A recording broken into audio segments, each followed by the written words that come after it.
Balangir भीमभोई medical college hospital परिसर रे थिबा आहार केन्द्रर परिचालिका मानक विरोध रे असंतोष वृद्धि पाइबारे लागिछि।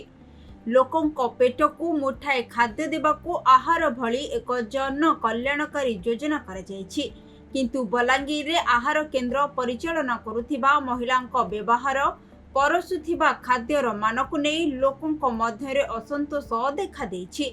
चारिआडू माल माल अभियोग आसिबा परे एक टीम आहार केन्द्र रे पहुंची स्थिति निरीक्षण करिसंती। सूचना अनुसार गुरुवार मध्याह्न रे बलांगीर सीडीपीओ निर्देश क्रमे एक टीम आहार केन्द्र रे पहुंची तांको सहित म्युनिसिपालिटी कार्यनिर्वाही अधिकारी और अन्य माने उपस्थित थिले। सेमाने आहार केन्द्र रे पहुंची लोकंकु परसा जाउथिबा खाद्यर मान जांच करथिले। खाद्य प्रस्तुत करा जाउथिबा स्थान मध्य देखिथिले।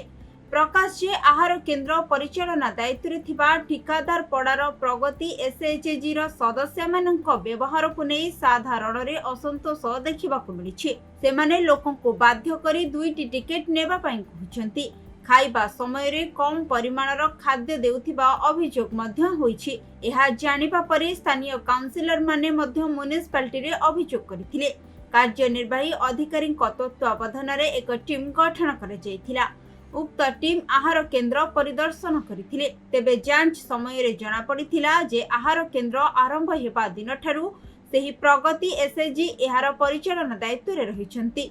प्राय 9 रु 10 वर्ष हेला गोटिए स्वयं सहायक गोष्ठी दायित्व रे रहिथिबारु सेमाने तांकर मनमानी करुथिबा जनप्रतिनिधि माने कहिछंती। एहा पूर्वरु मध्य उक्त स्वयं सहायक दल नाम रे अभियोग उठिथिला, किंतु जांच हेबा परे मध्य कोनोसी कार्यानुष्ठान निया न जिबा तदंत अधिकारी तदंत उपरे संदेह सृष्टि करथिबा कुहा जायछि। एही घटनार पुंखानुपुंख तदंत करबाकू दाबी उठुथिबा बेले संपृक्त एसएचजी को दायित्व विरति दे नुआ टेंडर आह्वान करा जाउ बोली जनसाधारण और जनप्रतिनिधि माने दाबी करुछन्ते। एटा एक्चुअली हमर गोटे कमिटी फॉर्मेशन हेछि, तो आमे आज सेटा परिदर्शन करके आसीतिलु। तार जहाँ जहाँ माने पारफनी अच्छे जो जो जिनस हमको देखबार अच्छे आम से देखीचु।